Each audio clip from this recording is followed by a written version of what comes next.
ഇന്നത്തെ current affairs വീഡിയോയിലേക്ക് എല്ലാവർക്കും സ്വാഗതം. ഇന്നത്തെ ദിവസം ഒരു പ്രത്യേകത ഉണ്ട്. നമുക്ക് എല്ലാവർക്കും അറിയാം, ഇന്ത്യയുടെ 18ാം ലോക്സഭ ആര് ഭരിക്കും, അല്ലെങ്കിൽ ഇന്ത്യയുടെ പുതിയ ഗവൺമെന്റ് ലോക്സഭ ആര് ഭരിക്കുമെന്നല്ല, ലോക്സഭയും രാജ്യസഭയും എല്ലാം കൂടി ചേർന്നാണ് ഇന്ത്യൻ പാർലമെന്റ് എന്ന് പറയുന്നത്. ഇന്ത്യയുടെ ഗവൺമെന്റ് ആര് ഫോം ചെയ്യുമെന്ന് തീരുമാനിക്കുന്ന ലോക്സഭയിലെ മെജോറിറ്റിയാണ്. അപ്പൊ 18ാം ലോക്സഭ അതിൽ മെജോറിറ്റി ആർക്ക് കിട്ടും എന്ന് നമുക്ക് ഇന്ന് അറിയാൻ പറ്റും. ഇപ്പോൾ 8 മണി തൊട്ട് കൗണ്ടിങ് സ്റ്റാർട്ട് ചെയ്യും. എക്സിറ്റ് പോളുകളൊക്കെ പ്രഡിക്റ്റ് ചെയ്തത് മൂന്നാമതൊരു ഊഴം നരേന്ദ്രമോദിക്കാണ്. അങ്ങനെ സംഭവിക്കുകയാണെന്നുണ്ടെങ്കിൽ, നമുക്ക് സംഭവിക്കുന്ന കാര്യം അടുത്ത മണിക്കൂറുകൾക്കകം അറിയാൻ പറ്റും. അങ്ങനെ സംഭവിക്കുകയാണെന്നുണ്ടെങ്കിൽ ഇന്ത്യയുടെ ചരിത്രത്തിൽ ജവഹർലാൽ നെഹ്റുവിന് ശേഷം തുടർച്ചയായിട്ട് 3 തവണ ഇന്ത്യയിൽ ഇലക്ട് ചെയ്യപ്പെടുന്ന ആദ്യത്തെ പ്രൈം മിനിസ്റ്റർ ആയിട്ട് മോഡി മാറും. അതൊരു ഹിസ്റ്ററി ആവും. അപ്പൊ അതാണ് ഇന്നത്തെ പ്രധാനപ്പെട്ട വാർത്തയും. Poll result today, India set for a new Lok Sabha. 18th ലോക്സഭയാണ്. അപ്പൊ ലോക്സഭയ്ക്ക് ഒരു നമ്പറിംഗ് വരും. 18th ലോക്സഭ കഴിഞ്ഞ് 2029 19th Lok Sabha. 19th Lok Sabha will create a history again because there will be 33% reservation for women in 19th Lok Sabha. Recently we passed a women reservation bill for legislative assemblies and Lok Sabha. പക്ഷെ അത് delimitation exercise എന്ന് പറഞ്ഞാൽ 2026 exercise ഒരെണ്ണം വരുന്നുണ്ട്. അതെന്താണെന്നൊക്കെ പിന്നെ detail ആയിട്ട് പറയാം. Delimitation exercise 2026. After that only it will be implemented. After that only it will be implemented എന്ന് പറയുമ്പോൾ അതിനുശേഷം ഒരു ലോക്സഭ ഇലക്ഷൻ വരുന്നത് 2029 വരും. അപ്പൊ 29 ഇലക്ഷനിൽ അങ്ങനെ ഒരു ഹിസ്റ്ററി ക്രിയേറ്റ് ചെയ്യപ്പെടും. ഓക്കെ, അപ്പൊ എന്തായാലും അത് 19th ലോക്സഭ ആയിരിക്കും. അപ്പൊ ലോക്സഭയ്ക്ക് മാത്രമേ നമ്പറിംഗ് ഉണ്ട്, രാജ്യസഭയ്ക്ക് നമ്പറിംഗ് ഇല്ല.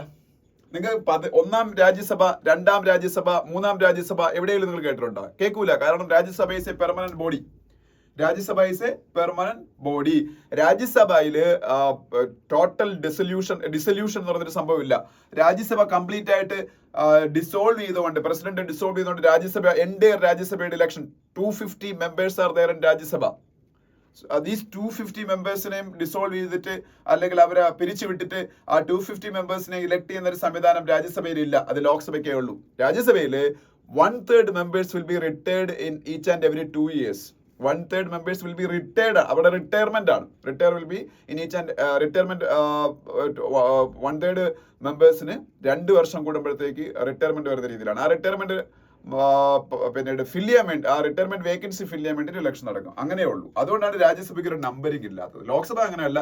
5 years കൂടുമ്പോൾ ലോക്സഭയെ കംപ്ലീറ്റ്ലി ഡിസോൾവ് ചെയ്യാണ് president of India. Who is dissolving our Lok Sabha? President of India is dissolving our Lok Sabha. After that election will be conducted. Election commission of India will conduct the election.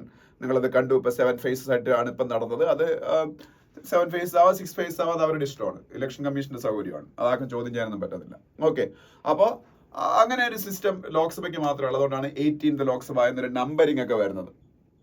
Okay, അപ്പോൾ ലോക്സഭയുടെ head ആയിരുന്നു എല്ലാവർക്കും അറിയാം. Lok Sabha speaker അതിപ്പോ ഓം ബിർള ആയിരുന്നു. പക്ഷെ ഇനി വരാൻ പോകുന്ന ലോക്സഭയിൽ അത് ആരായിരിക്കും എന്ന് നമുക്ക് ഇപ്പൊ പ്രെഡിക്ട് ചെയ്യാൻ പറ്റത്തില്ല. ഞാൻ പ്രോ ടൈം സ്പീക്കറിന്റെ കാര്യമൊക്കെ പറഞ്ഞു. ലോക്സഭയുടെ ഹെഡ് സ്പീക്കറാണ്. പക്ഷെ പ്രോ ടൈം സ്പീക്കർ എന്ന് പറയുന്നൊരു സംഭവമുണ്ട്. പ്രോ ടൈം സ്പീക്കർ, അത് കഴിഞ്ഞ ക്ലാസ്സിൽ ഞാൻ പറഞ്ഞാണ്. Pro time, PROTEM, pro tem speaker. Pro tem speaker എന്ന് പറഞ്ഞാൽ പുതിയൊരു ലോക്സഭ നിലവിൽ വരുമ്പോൾ ആ നിലവിൽ വരുന്ന ലോക്സഭയിലെ MP-മാരുണ്ടല്ലോ, ആ MP-മാർക്ക് ആദ്യം സത്യപ്രതിജ്ഞ ചൊല്ലിക്കൊടുക്കണം. എന്നിട്ട് പുതിയ സ്പീക്കറിനെ സെലക്ട് ചെയ്യും വേണം. അതിന് വേണ്ടിയിട്ടാണ് പ്രോ ടൈം സ്പീക്കറിനെ സെലക്ട് ചെയ്യുന്നത്. there is a provision in our constitution to select pro time speaker when a new loksaభa comes. ഓക്കെ, ആ പ്രോ ടൈം സ്പീക്കർ ലോക്സഭ സ്പീക്കറിന് ഇലക്ഷൻ കണ്ടക്ട് ചെയ്യും. ഒപ്പം MP-മാരുടെ സത്യപ്രതിജ്ഞ നടത്തും. രാജ്യസഭയുടെ ഹെഡ് എപ്പോഴും രാജ്യസഭ ചെയർമാൻ ആയിരിക്കും. അതിപ്പോ ജഗദീപ് ധൻഖർ ആണ്, വൈസ് പ്രസിഡന്റ് ഓഫ് ഇന്ത്യ ആണ്. As per the constitution of India രാജ്യസഭയുടെ ചെയർമാൻ എന്ന് പറയുന്നത്. ഓക്കെ, അപ്പം അത് കഴിഞ്ഞു കഴിഞ്ഞാല് ഇവിടെ എല്ലാ പൊളിറ്റിക്കൽ ന്യൂസുകളാണ്. നമുക്ക് ആവശ്യമുള്ള 1-2 ന്യൂസുകളുണ്ട്. ഒരെണ്ണം ഇവിടെ ഉണ്ട്. Sikkim, Tamang stakes claim to form new government. Sikkim is a small state in the north eastern part of India. And Arunachal Pradesh, ഈ 2 സ്റ്റേറ്റുകളിലും സൈമിൾട്ടേനിയസ് ആയിട്ട് ഇലക്ഷൻ നടന്നു. ലോക്സഭ ഇലക്ഷനൊപ്പം incumbent governments were re-elected in those two states. Incumbent government. The government in Arunachal Pradesh was led by BJP. The chief minister was Pema Khandu. They got an enhanced majority in the legislative election now. Majority കൂടിയവരുടെ. അപ്പോൾ ഇൻകുംബന്റ് ഗവൺമെന്റിന്റെ തിരികെ വരുന്നു. Chief minister ആയിട്ട് പേമ ഖണ്ഡു തിരികെ വരുമെന്നും ഉറപ്പാണ്. Second state Sikkim, again A north eastern state. അവിടെയും അവിടുത്തെ ഇൻകുംബന്റ് ഗവൺമെന്റ് SKM എന്ന് പറയുന്ന പാർട്ടി, SKM എന്ന് പറഞ്ഞാൽ സിക്കിം ക്രാന്തികാരി മോർച്ച എന്ന് പറയുന്ന പാർട്ടി, അതിന്റെ Prem Singh Tamang is going to form the government again because his party has came one majority again in Sikkim. Okay, അപ്പം അദ്ദേഹം സിക്കിമിന്റെ ചീഫ് മിനിസ്റ്റർ പ്രേം സിംഗ് തമാങ് ഗവർണറെ കണ്ടിട്ടാണ് ഗവർണറിനെ കണ്ടു പുതിയ ഗവൺമെന്റ് ഫോം ചെയ്യാനുള്ള അവകാശവാദം ഉന്നയിച്ചു. സിക്കിമിന്റെ governor L P ആചാര്യയാണ്.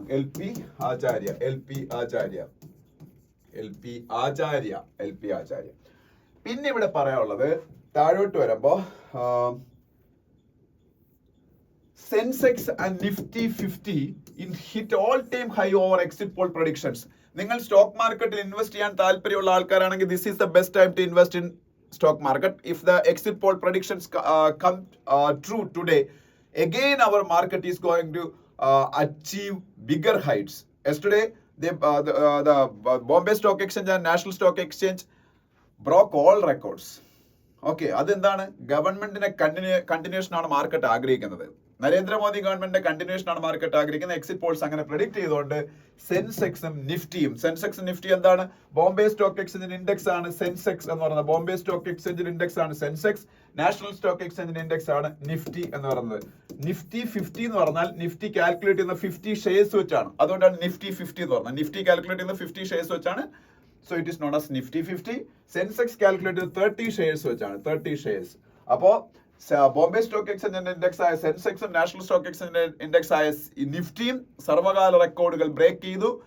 It is going to continue in the near future also if the government there decide government അല്ലെങ്കിൽ അവരുടെ ഫേവേർഡ് ഗവൺമെന്റ് അധികാരത്തിൽ വന്നാൽ, എക്സിറ്റ് പോളിൽ അറിയുന്ന പോലെ സംഭവിച്ചാൽ ഇത് വീണ്ടും കണ്ടിന്യൂ ചെയ്ത് പോകും. അതല്ല സംഭവിക്കുന്നത് ഓപ്പോസിറ്റ് ആണെന്നുണ്ടെങ്കിൽ stock market is going to crash for at least 2 to 3 months.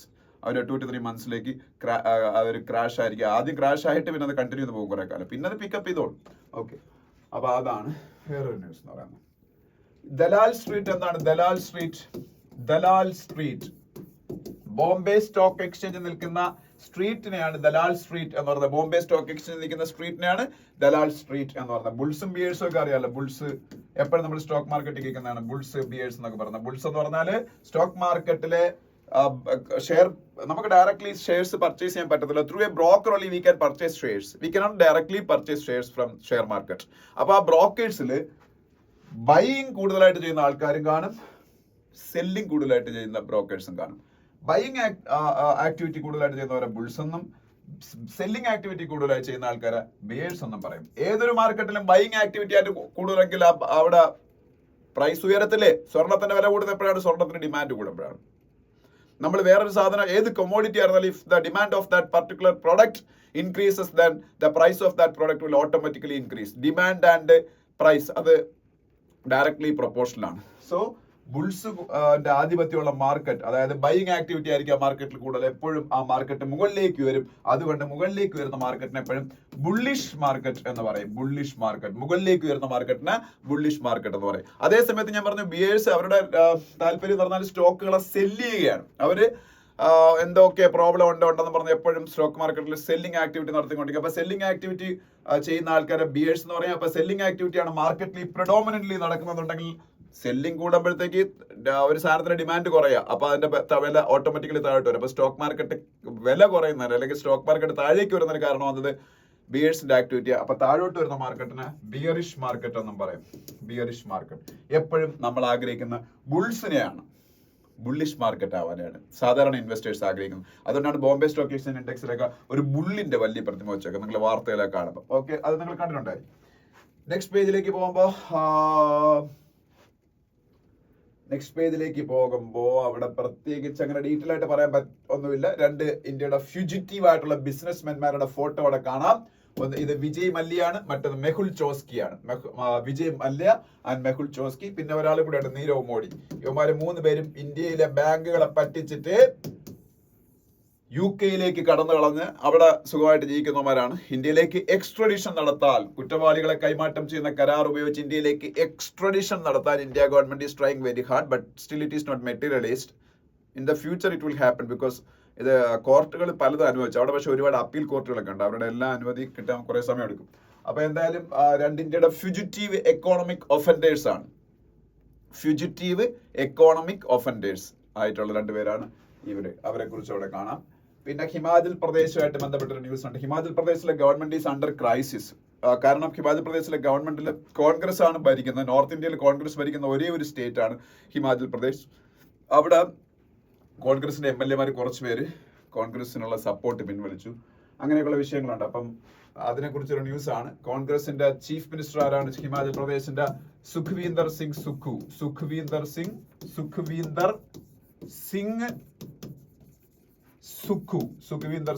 Is the chief minister of Himachal Pradesh. Next പേജിൽ പോകുമ്പോൾ ഞാൻ പറഞ്ഞ ന്യൂസ് തന്നെ. Tamang meets governor, stakes claim to form new government. ഇതൊരിക്കലും പേമ ഖണ്ഡു, അരുണാചൽ പ്രദേശിലെ ചീഫ് മിനിസ്റ്റർ, ഇതൊരിക്കലും ഗവർണറിനെ മീറ്റ് ചെയ്തിട്ടില്ല.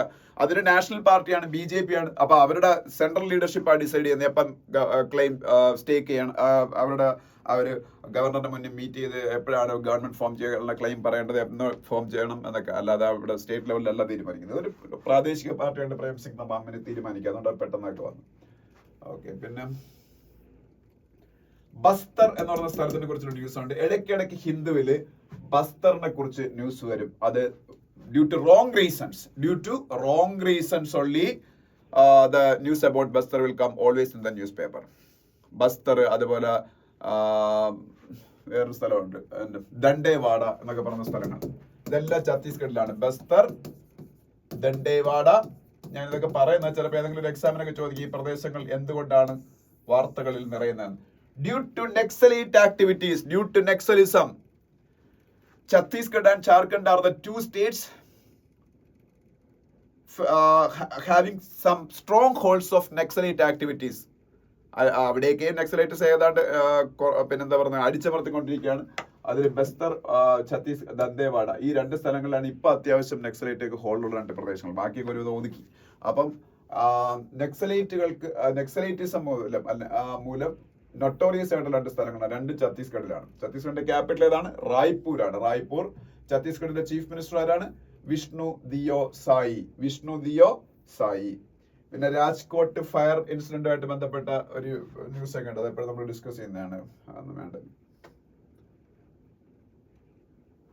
ഓക്കെ, നെക്സ്റ്റ് പേജ് പോകുമ്പോൾ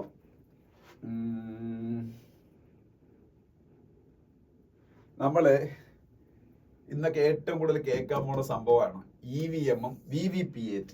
എന്താണ് EVM ഉം VVPAT? ഇലക്ഷനിൽ പരാജയപ്പെടുന്ന ആൾക്കാർ EVM-നെയും VVPAT-യെയും ഒക്കെ കൂടുതൽ പരാമർശിക്കാനോ അല്ലെങ്കിൽ കുറ്റം പറയാനോ ഒക്കെ സാധ്യതയുണ്ട്. പരാജയപ്പെടുന്ന ആരാണെങ്കിലും, റൂളിംഗ് പാർട്ടി ആണെങ്കിലും ഓപ്പോസിഷൻ പാർട്ടി ആണെങ്കിലും. EVM electronic voting machine. VVPAT എന്താണെന്ന് ചോദിച്ചാൽ ഇപ്പൊ പുതുതായിട്ട് വന്നൊരു സാധനമാണ് VVPAT, voter verifiable paper audit trial. Initially there was only EVM, electronic voting machine. അതിൽ നമുക്ക് പ്രസ് ചെയ്യുമ്പോൾ നമ്മൾ വോട്ടാവും, അത്രേ ഉള്ളൂ. പിന്നീട് EVM-ന് നമ്മൾ ചെയ്യുന്ന വോട്ട് നമ്മൾ ഇഷ്ടപ്പെട്ട കാൻഡിഡേറ്റിലേക്ക് തന്നെയാണ് പോകുന്നതെന്നൊക്കെ അറിയാൻ പറ്റുന്നില്ലെന്ന് പറഞ്ഞ ആൾക്കാരുടെ പരാതി വന്നപ്പോഴാണ് VVPAT വരുന്നത്, voter verifiable paper audit trial എന്ന് പറയുന്നൊരു മെഷീനും കൂടെ ഈ EVM-നോട് ഘടിപ്പിക്കുകയാണ്. അപ്പൊ EVM-ൽ നമ്മൾ ചെയ്യുന്ന വോട്ട് VVPAT-ൽ പ്രിന്റ് ഔട്ട് ആയിട്ട് ജനറേറ്റ് ചെയ്യും. അതാണ് നിങ്ങൾ കണ്ടു കാണുന്ന ഇപ്പോഴത്തെ ഇലക്ഷൻ വോട്ട് ചെയ്യാൻ പോയപ്പോൾ ഒരു പ്രിന്റ് ഔട്ട് വരുന്നത്. അത് നമ്മളായി കിട്ടത്തില്ല. അവസാനം എന്തായാലും EVM-ൽ എന്തെങ്കിലും പരാതിയുണ്ട്, വോട്ടിൽ ചെയ്തതിൽ എന്തെങ്കിലും പരാതികളുണ്ടെങ്കിൽ ഈ VVPAT എടുത്ത് കുറെ എണ്ണ നോക്കും. അതിനു വേണ്ടിയിട്ടാണ്. ഓക്കെ, നെക്സ്റ്റ് പേജ് പോകുമ്പോൾ ട്രസ്റ്റ് ഇൻ കണ്ടിന്യൂറ്റി എന്ന് പറഞ്ഞാണ് ആദ്യത്തെ എഡിറ്റോറിയൽ. അത് നിങ്ങൾക്ക് ഊഹിച്ച് എന്താണെന്ന് നിങ്ങൾക്ക് ആലോചിക്കാൻ തന്നെ മനസ്സിലാവും. രണ്ട് സ്റ്റേറ്റുകൾ ഇലക്ഷൻ റിസൾട്ട് മിനിഞ്ഞാന്ന് വന്നു, ഡേ ബിഫോർ യെസ്റ്റർഡേ വന്നു. ഒന്ന് അരുണാചൽ പ്രദേശും ഒന്ന് സിക്കിമും. രണ്ട് സ്റ്റേറ്റിലെയും ജനങ്ങൾ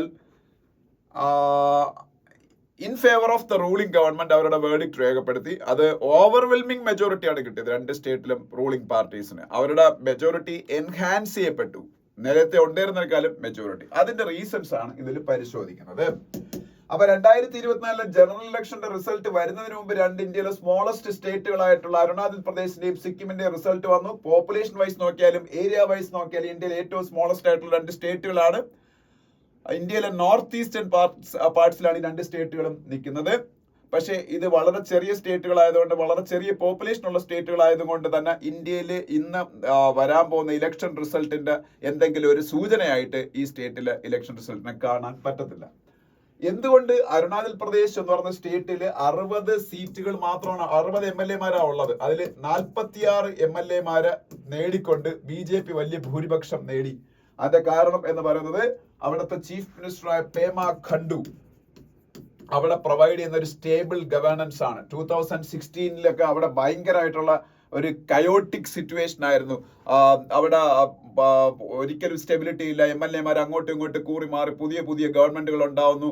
5-year ടൈം ആരും കംപ്ലീറ്റ് ചെയ്യത്തില്ല. പക്ഷേ from 2016 to 2024 around 8 years he is continuing his പിന്നീട് അൺബ്രേക്കബിൾ ആയിട്ടുള്ള ഒരു റെക്കോർഡാണ് പേമ ഖണ്ഡുവിനുള്ളത്. അദ്ദേഹം കണ്ടിന്യൂസ് ആയിട്ട് ആ സ്റ്റേറ്റിനെ നന്നായിട്ട് ഭരിക്കുന്നു.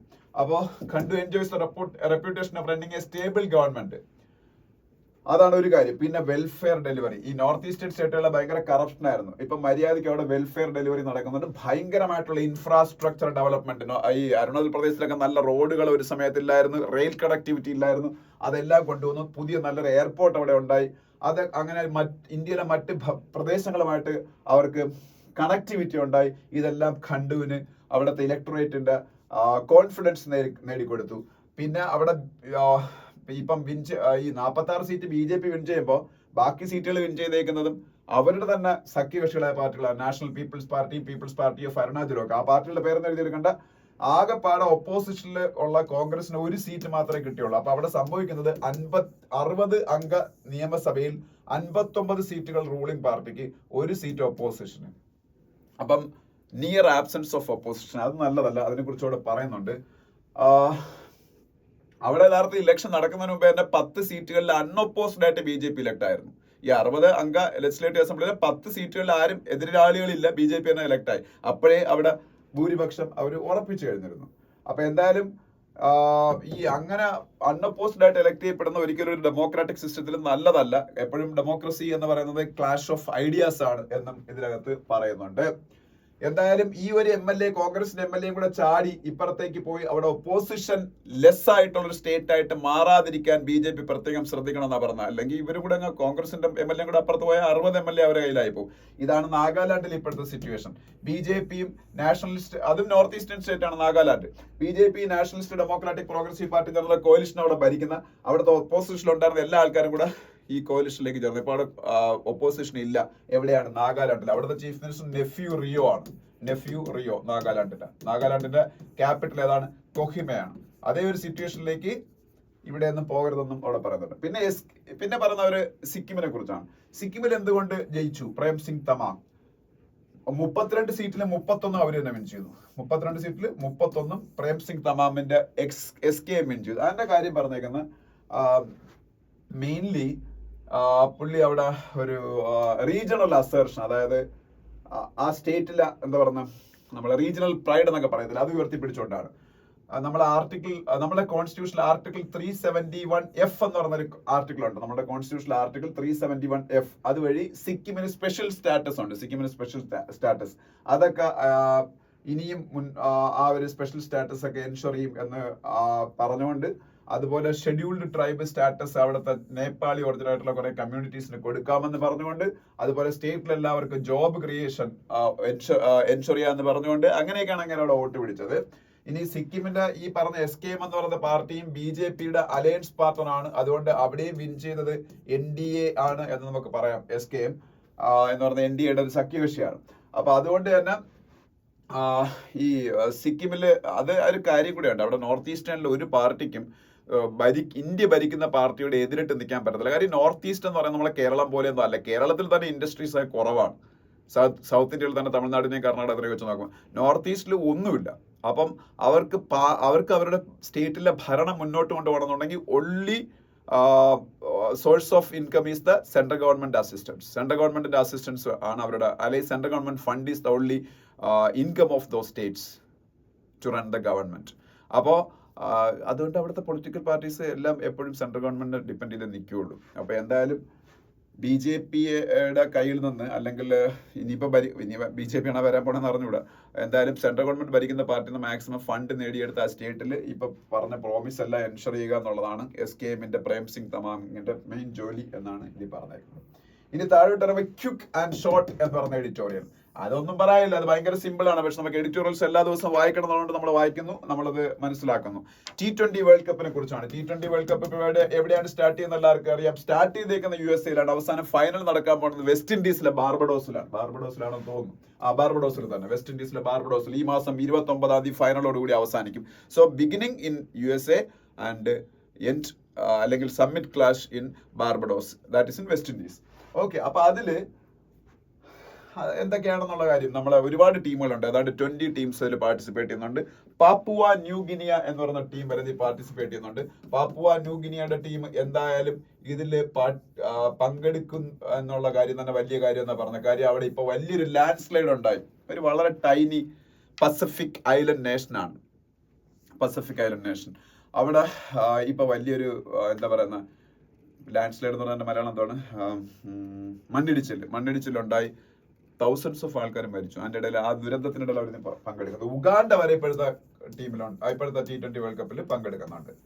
അപ്പൊ അതിനെയൊക്കെ കുറിച്ച് പറഞ്ഞിട്ട്, ടെസ്റ്റ് ക്രിക്കറ്റ് ആണ് യഥാർത്ഥ ക്രിക്കറ്റ് എങ്കിലും T20 ക്രിക്കറ്റ് ആണ്, അല്ലെങ്കിൽ one day cricket, T20 cricket എന്ന് പറയുന്ന ഷോർട്ട് ഫോർമാറ്റ് ഓഫ് ക്രിക്കറ്റ്സ് ആണ് നമ്മളുടെ ഓഡിയൻസിനെ റീറ്റെയിൻ ചെയ്യുന്നതും ഒരുപാട് റവന്യൂ ക്രിക്കറ്റിലേക്ക് കൊണ്ടുവരുന്നതെന്നും ഒക്കെ ഇത് പറയുന്നുണ്ട്. സത്യം പറഞ്ഞാൽ ഈ T20 വേൾഡ് കപ്പിന് ഇന്ത്യയിൽ നടക്കുന്ന IPL-ന്റെ അത്ര പോലും പോപ്പുലാരിറ്റി ഇല്ല എന്നുള്ളതൊരു സത്യമാണ്. IPL-ന്റെ അത്രയെന്ന് പറഞ്ഞാൽ ലോകത്തിലെ ഏറ്റവും വലിയ ലീഗ് ക്രിക്കറ്റിൽ IPL ആണല്ലോ.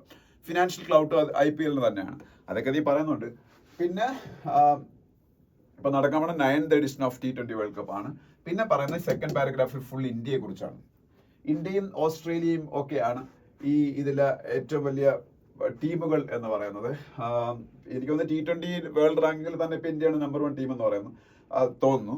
പക്ഷെ ഇന്ത്യക്ക് 2013 ശേഷം 2013 ശേഷം ഒരിക്കൽ പോലും ഒരു ICC ടൂർണമെന്റ് വിൻ ചെയ്യാൻ പറ്റിയിട്ടില്ല. T20 വേൾഡ് കപ്പ് ആവട്ടെ, ടെസ്റ്റ് വേൾഡ് ചാമ്പ്യൻഷിപ്പ് ആവട്ടെ, വൺ ഡേ വേൾഡ് കപ്പ് ആവട്ടെ, ഒന്നും 2013 ശേഷം വിൻ ചെയ്യാൻ പറ്റിയിട്ടില്ല. ആ ഒരു ജിങ്സ് ബ്രേക്ക് ചെയ്യാനാണ് ഇപ്പോൾ ഇന്ത്യ ശ്രമിക്കുന്നത്. ഇന്ത്യയിൽ വെച്ച് നടന്ന വേൾഡ് കപ്പിന്റെ ഫൈനലിൽ ഇന്ത്യ കഴിഞ്ഞ വർഷം വന്ന, പക്ഷേ ഫൈനലിൽ ഓസ്ട്രേലിയയോട് തോറ്റുപോയി. ഇപ്പൊ രോഹിത് ശർമ്മയും മെന്നും അതിനു വേണ്ടിയിട്ട് കഠിനാധ്വാനം ചെയ്യും. രോഹിത് ശർമ്മയുടെ പകരം ഹാർദിക് പാണ്ഡ്യയെ ക്യാപ്റ്റനാക്കാനാണ് നമ്മളുടെ BCCI ആഗ്രഹിക്കുന്നത്. പക്ഷേ മുംബൈ ഇന്ത്യൻസിന് വേണ്ടി ഹാർദിക് പാണ്ഡ്യ ക്യാപ്റ്റൻസി ഏറ്റെടുത്ത വളരെ മിസറബിൾ ആയിട്ടുള്ള ഒരു റൺ ആയിരുന്നു ഹാർദിക് പാണ്ഡ്യക്ക്. അതെല്ലാം പറഞ്ഞുകൊണ്ട് രാഹുൽ ദ്രാവിഡിനും ഇതൊരു വലിയ ഒരു എന്താ പറയുന്ന ആഗ്രഹമായിരിക്കും ഇന്ത്യക്ക് ഇത് നേടിക്കൊടുക്കാൻ. കാര്യം ദ്രാവിഡിന്റെ ക്യാപ്റ്റൻസി ഇപ്പൊ അവസാനിക്കുകയാണ്. പുതിയ ക്യാപ്റ്റനായിട്ട് ഗൗതം ഗംഭീർ വരും എന്നൊക്കെയാണ് പറയുന്നത്. അപ്പൊ അതൊക്കെയാണ് ഇത് പറയുന്നത്. അപ്പം ഇന്ത്യയുടെയും പാകിസ്ഥാന്റെയും ക്രിക്കറ്റ് മാച്ച് ഈ സൺഡേ ഉണ്ട്. അപ്പൊ അത് വല്ലപ്പോഴും മാത്രം സംഭവിക്കുന്നതാണ്. ഇന്ത്യയുടെയും പാകിസ്ഥാനുടെ ജിയോ പൊളിറ്റിക്കൽ ടെൻഷൻസ് മൂലം ഇന്ത്യയും പാകിസ്ഥാനും തമ്മിൽ പരസ്പരം ബയലാറ്ററൽ മാച്ചുകൾ കളിക്കാറില്ല. ഒൺലി ഈ വേൾഡ് കപ്പുകൾ വരുമ്പോഴാണ് കളി വരുന്നത്. അപ്പം അതിനെക്കുറിച്ചൊക്കെയാണ്. ഓക്കെ, അത്രേ ഉള്ളൂ ഈ എഡിറ്റോറിയൽ. പിന്നെ ഈ first article, property is real and so should be compensation എന്ന് പറയുന്ന ഒരു ആർട്ടിക്കിൾ ഉണ്ട്. ഇത് നിങ്ങൾ ഡീറ്റെയിൽ ആയിട്ട് വായിച്ചു നോക്കുക. ഒരുപാട് ലീഗൽ ആസ്പെക്ട്സ് ഒക്കെ വരുന്ന ഒരു കാര്യമാണ്. കോൺസ്റ്റിറ്റ്യൂഷണൽ ആസ്പെക്ട്സ് ഒക്കെ വരും. ഒരുപാട് പേർക്ക് അത് മനസ്സിലാവണമെന്നില്ല. അതുകൊണ്ട് തന്നെ ഞാനതിൽ അതിന്റെ ഒരു ചുരുക്കം ഞാൻ പറഞ്ഞുതരാം. അതായത് ഇന്ത്യയിൽ right to property was a fundamental right initially. When our constitution came into existence in 1950, January 26, there were 7 fundamental rights. One fundamental right was right to property. But in 1977, Janata Party government, the first non-Congress government of India, Janata Party government led by Morarji Desai came into existence. After that, in 1978, a new constitutional amendment was cleared by the Parliament of India, 44th Constitutional Amendment.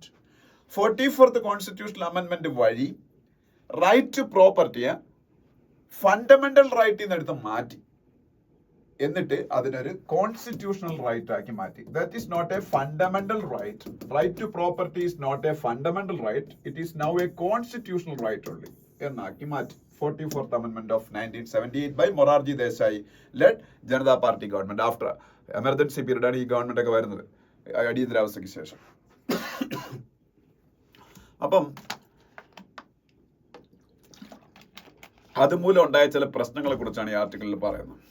എന്ന് കരുതി fundamental ആയിട്ട് അല്ലെന്ന് കരുതിയിട്ട് ഇപ്പൊ എന്റെ വസ്തു അല്ലെങ്കിൽ നിങ്ങളെ വസ്തു വന്ന് ഗവൺമെന്റിന് അക്യൂർ ചെയ്യാം. ഫണ്ടമെന്റൽ റൈറ്റ് അല്ലാത്തതുകൊണ്ട്. ഫണ്ടമെന്റൽ റൈറ്റ് ആണെന്നുണ്ടെങ്കിൽ നമ്മൾ അത് കുറച്ചുകൂടെ പാടായിരിക്കും. പക്ഷെ അക്യൂർ ചെയ്യുമ്പോൾ that should be for a specific public cause only. നിങ്ങൾ ഇവിടെ കാണുന്നില്ലേ, ഇപ്പൊ നാഷണൽ ഹൈവേ ഇവിടെ കൺസ്ട്രക്ട് ചെയ്യുന്നു, അതിനെ 6 വരി പാതയാക്കുന്നു. 6 വരി പാതയാക്കുമ്പോഴത്തേക്ക് അതിന്റെ 2 സൈഡിലുള്ള ആൾക്കാരുടെ വസ്തു അക്യൂർ ചെയ്തു. That is for a national purpose, that is for a states purpose, government പർപ്പസിന്, പബ്ലിക് പർപ്പസിന് വേണ്ടിയിട്ട് അക്യൂർ ചെയ്യാൻ പറ്റും. ഒരു ബ്രിഡ്ജ് പണിയാൻ, ഒരു റെയിൽവേ പണിയാൻ, എയർപോർട്ട് പണിയാൻ, that all those things are public causes. അതിന് മാത്രമേ ചെയ്യാൻ പറ്റൂ. And also it should be notified in advance. ആൾക്കാർക്ക് കോമ്പൻസേഷൻ കറക്റ്റായിട്ട് കൊടുക്കണം. ഫെയർ വാല്യൂ നോക്കിയിട്ട് അതിന്റെ 2 times or 3 times ഒക്കെയാണ് കോമ്പൻസേഷൻ കൊടുക്കേണ്ടത്. ഓരോ സ്ഥലത്ത് ഓരോ രീതിയിലുള്ള കോമ്പൻസേഷൻ ആണ്. അങ്ങനെ കുറെ റൂൾസ് ഉണ്ട്. അത് കോൺസ്റ്റിറ്റ്യൂഷണൽ റൈറ്റ് ആയതുകൊണ്ടാണ്. ഫണ്ടമെന്റൽ റൈറ്റ് ആണെന്നെങ്കിൽ കുറെ കൂടെ നമുക്ക് റൈറ്റ് കിട്ടില്ലായിരുന്നു. അപ്പം ഇതിപ്പോ ഇങ്ങനെ ഒരു ആർട്ടിക്കിൾ വരാൻ കാര്യം, കൊൽക്കത്ത മുനിസിപ്പാലിറ്റി ഈ ഇടയ്ക്ക് കുറെ ലാൻഡ് അക്യൂർ ചെയ്തു. ഇതൊരു പബ്ലിക് കോസിന് വേണ്ടിയിട്ട് തന്നെ. പക്ഷെ എന്നാലും 7 steps അത് ഫോളോ ചെയ്ത് ഇത് അക്യൂർ ചെയ്യാൻ പറ്റും. എന്ത് പബ്ലിക് കോസിനാണെങ്കിലും അതിൽ ഒരു സ്റ്റെപ്പ് എന്ന് പറഞ്ഞാൽ ആദ്യമായിട്ട് പ്രോപ്പറായിട്ട് ഈ ആൾക്കാർ ഇന്റിമേറ്റ് ചെയ്തിരിക്കണം എന്നുള്ളതാണ്. അതിലേതോ ഒരു സ്റ്റെപ്പ് ഇവർ പ്രോപ്പറായിട്ട് ഫോളോ ചെയ്തില്ല. അതുകൊണ്ട് ഇപ്പം കൊൽക്കത്ത ഹൈക്കോർട്ടാണോ സുപ്രീം കോർട്ടാണോ എന്ന് എനിക്ക് ഓർമ്മയില്ല, റീസെന്റ് ഞാൻ വായിച്ചതാണ്, ആ ലാൻഡ് അക്വിസിഷൻ ഇല്ലീഗൽ ആണെന്ന് വിധിച്ചു. അതിന്റെ അടിസ്ഥാനത്തിലാണ് ഈ ആർട്ടിക്കിൾ. ജസ്റ്റ് ഒന്ന് മനസ്സിലാക്കിയത്. ഓക്കെ. പിന്നെ delicate balancing of health care crisis ആണെന്ന് വേണ്ട. അതിനടുത്ത പേജിൽ അത് വേണ്ടെന്നല്ല, ഞാനത് അതില് അങ്ങനെ ഡീറ്റെയിൽ ആയിട്ട് സംസാരിക്കാൻ വേണ്ടിയിട്ടുള്ള ഒരു കണ്ടന്റ് ഉണ്ടെന്ന് എനിക്ക് തോന്നുന്നില്ല. അതുകൊണ്ട് ഞാൻ ജസ്റ്റ് വിട്ടെന്നേ ഉള്ളൂ. മിസ്സിംഗ് ഇൻ മാനിഫെസ്റ്റോസ് ചിൽഡ്രൻ ഇഷ്യൂസ് എന്ന് പറഞ്ഞ ആർട്ടിക്കിൾ ഉണ്ട്. സത്യത്തിൽ ഇത് ഇന്ത്യയിലെ പൊളിറ്റിക്കൽ പാർട്ടീസ് ഇപ്പൊ ഇലക്ഷൻ ടൈമിൽ ഇറക്കിയ അവരുടെ പ്രകടന പത്രികകളിൽ കുട്ടികൾക്ക് വേണ്ടിയിട്ട് കുട്ടികളുടെ അവകാശങ്ങൾ സംരക്ഷിക്കുന്നതിനുള്ള കാര്യങ്ങൾ കുറവാണെന്ന് പറഞ്ഞൊക്കെ ഉള്ള ഒരു ആർട്ടിക്കിളാണ്. പക്ഷെ ഞാൻ അതല്ല നോക്കുന്നത്. അതിനകത്ത് കുറെ കാര്യങ്ങൾ പറയുന്നുണ്ട്, അതാണ് നോക്കുന്നത്. PM ശ്രീ സ്കൂൾസ് എന്ന് പറയുന്ന സംഭവമുണ്ട്. PM Shri schools, PM Shri പ്രധാനമന്ത്രി സമഗ്ര ശിക്ഷ അങ്ങനെ എന്തോ സംഭവമാണ്. അത് ഈ PM ശ്രീക്ക് ഒരു എക്സ്പാൻഷൻ ഉണ്ട്, നോക്കിയാൽ മതി. ഗൂഗിളിൽ സെർച്ച് ചെയ്ത് നോക്കിയാൽ മതി. PM ശ്രീ സ്കൂൾസ് എന്ന് പറഞ്ഞാൽ ആക്ച്വലി ഇന്ത്യയിലെ എല്ലാ സ്റ്റേറ്റുകളിലെയും കുറെ ക്രൈറ്റീരിയാസ് അവർ പറഞ്ഞിട്ടുണ്ട്. ആ ക്രൈറ്റീരിയാസ് ഫുൾഫിൽ ചെയ്യുന്ന സ്കൂളുകൾ, ഈ കേരളത്തിലെ 150 സ്കൂളുകൾ കണ്ട ആ ക്രൈറ്റീരിയ ഫുൾഫിൽ ചെയ്യുന്നുണ്ട്. ആ സ്കൂളുകൾക്ക് ഒരു വർഷം 1 crore വെച്ച് ആണെന്നാണ് എൻ്റെ ഓർമ്മ കൊടുക്കും. 1 crore 1.5 crore കണ്ടാണ് വെച്ച് കൊടുക്കും. ഒരു സ്കൂളിന് എത്രയും കിട്ടും. അത് വെച്ച് അവർക്ക് ആ സ്കൂളിന്റെ ഇൻഫ്രാസ്ട്രക്ചർ കംപ്ലീറ്റ് ഡെവലപ്പ് ചെയ്യുക, എന്നിട്ട് ആ സ്കൂളിന്റെ മോഡൽ സ്കൂളുകളുടെ നിലവാരത്തിലേക്ക് ഉയർത്തുക, അങ്ങനെ അവിടുത്തെ പഠന നിലവാരം ഉയർത്തുക. അതാണ് PM ശ്രീയുടെ ഉദ്ദേശം. എലിജിബിലിറ്റി ക്രൈറ്റീരിയ സാറ്റിസ്ഫൈ ചെയ്യുന്ന സ്കൂളുകളാണ്. അപ്പൊ അത് ഏകലവ്യ സ്കൂളുകൾ എന്ന് പറഞ്ഞാൽ ഇന്ത്യയിലെ ആദിവാസി കമ്മ്യൂണിറ്റീസിനെ മെയിൻലി ടാർഗറ്റ് ചെയ്തുകൊണ്ടുള്ള സ്കൂളാണ് ഏകലവ്യ സ്കൂൾസ്. അതിനെ കുറിച്ചൊക്കെ അവിടെ പറയുന്നുണ്ട്. പിന്നെ റൈറ്റ് ടു എഡ്യൂക്കേഷൻ, അതിനിപ്പോ വലിയ പ്രാധാന്യമില്ല, എന്നാലും ഞാൻ പറയാം. കാര്യം ഇപ്പൊ അതിനുശേഷം പുതിയ ന്യൂ എഡ്യൂക്കേഷൻ പോളിസി വന്നു, right to education 2009 Manmohan Singh കൊണ്ടുവന്നത്. ഇതിന്റെ ഉദ്ദേശം എന്ന് വെച്ചാൽ 6 to 14, 6 വയസ്സ് തൊട്ട് 14 വയസ്സുള്ള പിള്ളേർക്ക് free and compulsory education that was made ഒരു ഫണ്ടമെന്റൽ റൈറ്റ് പോലെ ആക്കി. ഒരു റൈറ്റ് ടു എഡ്യൂക്കേഷൻ എന്ന് പറയുന്ന സംഭവം 6 to 14 വരെയുള്ള കുട്ടികൾക്ക് free and compulsory education that was brought out by Manmohan Singh government in the year of 2009. ഇപ്പം വന്നത്, പക്ഷെ അതിനുശേഷം NEP വന്നിട്ടുണ്ട്. അത് 2020 NEP 2020, നാഷണൽ എഡ്യൂക്കേഷൻ പോളിസി 2020. അതാണ് ഇപ്പോഴത്തെ ഗവൺമെന്റ് എഡ്യൂക്കേഷൻ പോളിസി. പിന്നെന്താ പറയാ, പിന്നെ ഇതിന്റെ അകത്ത് മിഷൻ ഇന്ദ്രധനുഷിനെ കുറിച്ച് പറയുന്നുണ്ട്. മിഷൻ ഇന്ദ്രധനുഷ് എന്ന് പറഞ്ഞാല് മിഷൻ ഇന്ദ്രധനുഷ് ഇതെന്താണെന്ന് ചോദിച്ചാല് ഇന്ത്യയിലെ പിള്ളേർക്ക് ഉള്ള വാക്സിനേഷൻ പ്രോഗ്രാമാണ്. ഇന്ത്യയിലെ കുട്ടികൾക്കുള്ള വാക്സിനേഷൻ പ്രോഗ്രാമാണ്. കുട്ടികളെ ഒരുപാട് അസുഖങ്ങളിൽ നിന്ന് രക്ഷപ്പെടുത്താൻ വേണ്ടി നമ്മൾ കുഞ്ഞായിരിക്കുന്ന സമയത്ത് തൊട്ട് വാക്സിനേഷൻ പ്രോഗ്രാം ഉണ്ട്. ആദ്യമൊക്കെ അത് 5-6 വാക്സിനേഷനുകളായിരുന്നു, പിന്നെ അത് 7 വാക്സിനേഷൻ ആക്കി. ഇപ്പൊ ഈ ഇടയ്ക്ക് അത് 12 വാക്സിനേഷൻ അങ്ങോട്ട് ആക്കിയിട്ടുണ്ട്. അതിൽ പുതിയൊരു വാക്സിനേഷൻ വരാൻ പോയാണ്. പെൺകുട്ടികൾക്ക് മാത്രമാണ് ആ വാക്സിനേഷൻ. സെർവിക്കൽ ക്യാൻസറിന് അഗേൻസ്റ്റ് ആയിട്ടുള്ള വാക്സിനേഷൻ 9 വയസ്സ് കഴിഞ്ഞ സ്കൂൾ കുട്ടികളായ പെൺകുട്ടികൾക്ക് അത് വരാൻ പോയാണ്. സെർവിക്കൽ ക്യാൻസറിനുള്ള യൂണിവേഴ്സൽ വാക്സിനേഷൻ. അപ്പൊ ഈ വാക്സിനേഷൻ എല്ലാത്തിനെയും കൂടെ ചേർത്താണ് മിഷൻ ഇന്ദ്രധനുഷ്. അബ്സല്യൂട്ട്ലി ഫ്രീ ആണ് ഗവൺമെന്റ് ഓഫ് ഇന്ത്യ കൊടുക്കുന്ന വാക്സിനേഷൻ. അതിനെ കുറിച്ചാണ് അതിൽ പറയുന്നത്. ബാക്കി ഉള്ള കാര്യങ്ങൾ വേണമെങ്കിൽ വായിച്ചു നോക്കുക. അതിന്റെ അടുത്ത പേജ് പോകുമ്പോൾ സൗത്ത് ആഫ്രിക്കയിൽ ഇപ്പൊ നടന്ന ഇലക്ഷനെ കുറിച്ചാണ്. സൗത്ത് ആഫ്രിക്കയിൽ ഇലക്ഷന്റെ ഏറ്റവും വലിയ പ്രത്യേകത, സൗത്ത് ആഫ്രിക്ക എന്ന് പറയുന്ന സ്റ്റേറ്റ് രാജ്യത്ത് അപ്പാർത്തൈഡ് എന്ന് പറയുന്ന സംവിധാനം ഇല്ലാതായതിനു ശേഷം, വർണ്ണവിവേചനം ഇല്ലാത്തതിനു ശേഷം നെൽസൺ മണ്ടേലയുടെ പാർട്ടിയായ ANC ആഫ്രിക്കൻ നാഷണൽ കോൺഗ്രസ് ഒരിക്കൽ പോലും മെജോറിറ്റി ഇല്ലാതിരുന്നിട്ടില്ല. എപ്പോഴും മോർ ദാൻ 50% വോട്ട് അവരാ വിൻ ചെയ്യുന്നത്. So always they form the government. Current president of South Africa Cyril Ramaphosa also belong to ANC. പക്ഷെ ഇപ്പോഴത്തെ ഇലക്ഷൻ എന്ത് സംഭവിച്ചത് വെച്ചാൽ ANCക്ക് ഭൂരിപക്ഷം നഷ്ടപ്പെട്ടു, 50% താഴെ പോയി. പക്ഷെ still they can form the government with help of കോalition പാർട്ട്നേഴ്സ്. കുറച്ച് പാർട്ടിയൊക്കെ കുറച്ച് കിട്ടിയിട്ടുണ്ട്. ഇപ്പോഴും ഇവർക്ക് തന്നെയാണ് കൂടുതൽ വോട്ടിംഗ്, 40% അങ്ങോട്ട് കിട്ടി. ബാക്കി ഒരു 10-12% കൂടെ കിട്ടിയാൽ അതിന് പല പാർട്ടീസിനെ ആയിട്ട് കോalitionൽ അവർക്ക് ഫോം ചെയ്യാൻ പറ്റും. പിന്നെ ഈ പേജിലൊന്നും പറയാനില്ല. നെക്സ്റ്റ് പേജിൽ പോകുമ്പോ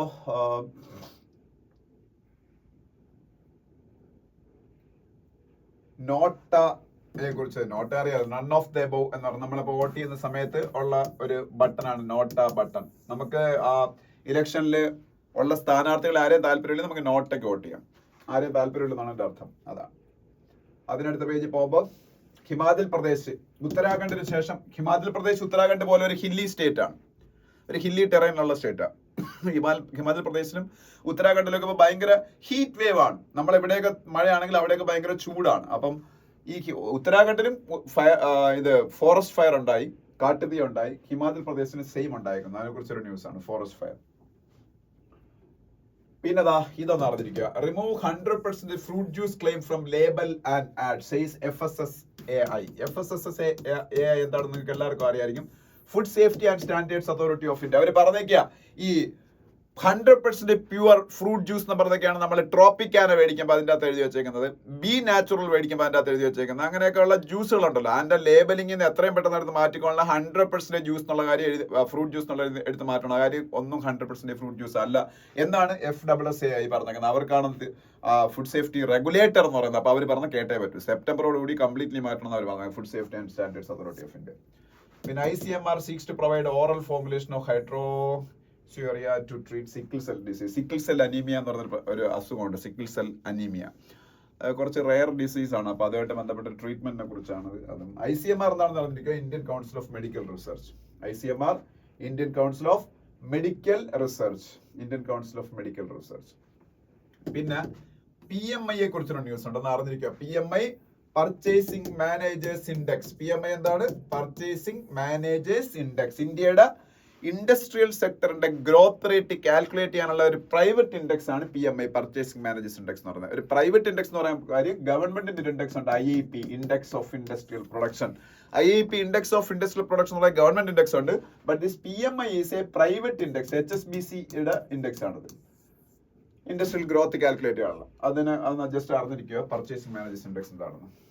പിന്നെ ഗ്ലോബൽ എയർലൈൻസിന്റെ പ്രോഫിറ്റ് ഈ വർഷം ഭയങ്കര കൂടുതലായിരിക്കും എന്നൊരു ന്യൂസ് ഉണ്ട്. എയർലൈൻസ് എന്ന് പറയുമ്പോൾ നമ്മൾ ഇൻഡിഗോ ഉൾപ്പെടുന്ന, അല്ലെങ്കിൽ എയർ ഇന്ത്യ ഉൾപ്പെടുന്ന, എമിറേറ്റ്സ് എയർലൈൻസ് ഉൾപ്പെടുന്ന, സിംഗപ്പൂർ എയർലൈൻസ് ഉൾപ്പെടുന്ന, ലുഫ്താൻസ ഉൾപ്പെടുന്ന, സിൽക്ക് എയർ ഉൾപ്പെടുന്ന ലോകത്തിലെ മൊത്തം എയർലൈനുകളുടെ ലാഭം ഈ വർഷം കൂടുതലായിരിക്കും. IATA എന്താണെന്ന് അറിഞ്ഞിരിക്കുക, international air transporters organisation.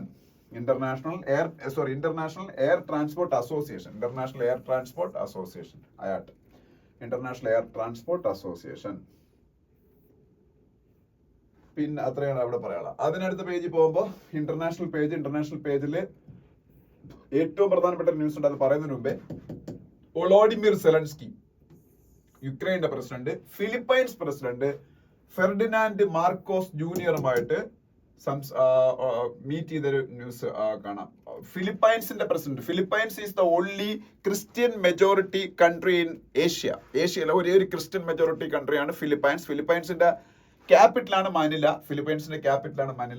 ഫിലിപ്പൈൻസിന്റെ president ആണ് ഫെർഡിനാൻഡ്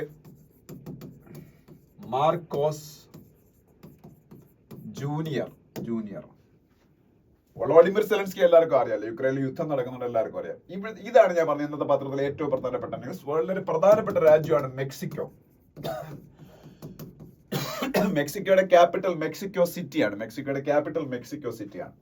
മെക്സിക്കോയുടെ ചരിത്രത്തിൽ ആദ്യമായിട്ട് ഒരു വുമൻ മെക്സിക്കോയുടെ പ്രസിഡന്റ് ആയി. മെക്സിക്കോയിൽ constitutionally the most powerful position of president. not like India. In India, the most powerful political position, most powerful constitutional position is Prime Minister. Hierarchy വരുമ്പോൾ president കഴിഞ്ഞാണ് prime minister പറയുന്നെങ്കിലും the man who rules India is Prime Minister. So he's the most powerful man in India. But in Mexico, USA, it is not like that. Their president is the most powerful position. അപ്പോൾ മെക്സിക്കോയിലെ ഏറ്റവും powerful പൊസിഷനായ presidential പൊസിഷനിലേക്ക് ആദ്യമായിട്ട് ഒരു lady വരുന്നു, Claudia ഷെയ്ൻബാം.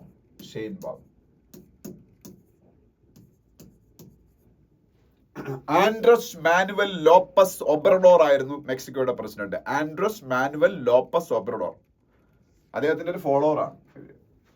അപ്പൊ അറിഞ്ഞിരിക്കുക. ഇനി അത് പഠിക്കണ്ട, ക്ലോഡിയോ ഷെയ്ൻബാം മാത്രം പഠിച്ചാൽ മതി, കാര്യം മെക്സിക്കോയുടെ പുതിയ പ്രസിഡന്റ്. പിന്നെ നോർവേ ചെസ് നടന്നുകൊണ്ടിരിക്കുന്നു, അതിനെ കുറിച്ചുള്ള ന്യൂസ് കാണാം. പിന്നെ T20 world cup, French open, ഇത്ര തന്നെയാണ് ഇന്നത്തെ പത്രത്തിൽ നമ്മൾ സ്പോർട്സ് എന്ന് പറയാനുള്ള. പിന്നെ അത്രയൊക്കെ ഉള്ളൂ. ഓക്കെ അപ്പൊ ഇത്ര ഇന്നത്തെ ഹിന്ദു ന്യൂസ് പേപ്പറിലെ കറണ്ട് അഫയേഴ്സ് എന്ന് പറയുന്നത്. എല്ലാവരും വീഡിയോ കണ്ട് നോട്ട് എഴുതി എടുക്കുക. അപ്പൊ thank you for watching video.